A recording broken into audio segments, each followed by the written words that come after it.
ઓમ શાંતિ.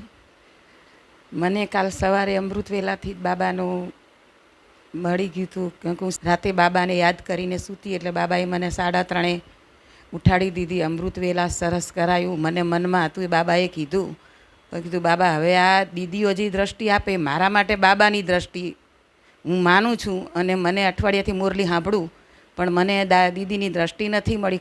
કંઈક મને દીદીની નિશાની મળે. સવારે 2 દીદીએ મને એમ આપી દ્રષ્ટિ તો મને એમ લાગ્યું કે મને બાબાએ દ્રષ્ટિ આપી અને દીદીએ કાલ મુરલી સાંભળી. 2 દિવસથી મુરલી સાંભળવાની ખૂબ મજા આવીને મીઠી લાગી અને પછી મને એમ થયું કે દીદી જે પ્રશ્ન કરે છે એ બાબા પ્રશ્ન કરે હું માનું તો મને એમ મનને થઈ જાય. તો મને દીદીએ પરમ દિવસે કીધું હતું કે મૌન રાખે તો ચૂપ કરવાનું, હું શબ્દ નહીં કરવાનો. એમાં કાલ બાબાએ મને જીતાડી દીધી. એકે વખત હું કરવાનો વારો મારે ના આવ્યો.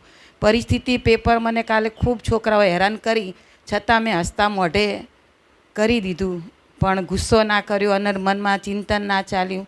અને યોગ કરતી હતી ત્યારે મને દીદીની જોડે યોગ કરતી હતી જાણે હું સેન્ટરમાં બેઠી છું પણ એમાં મન એકચિત થયું અને મારું મન થોડુંક વ્યક્ત વાણીમાં બાબાએ 3 વરદાન કીધા હતા.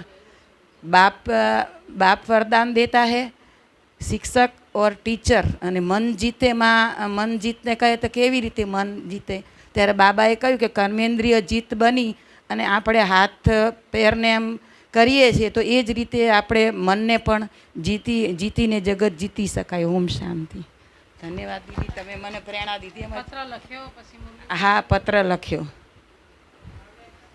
હવે તો મુરલીનું વરદાન 2 વખત હવે તો મુરલી વાંચીને 1 કલાકમાં બેસવામાં 108 વખત લખ્યા. હા, ચિંતન મનનમાં એ જે થયું એ બધું કર્યું ને અમૃત વેલા બાબાએ મને ખૂબ સારી કરાવી.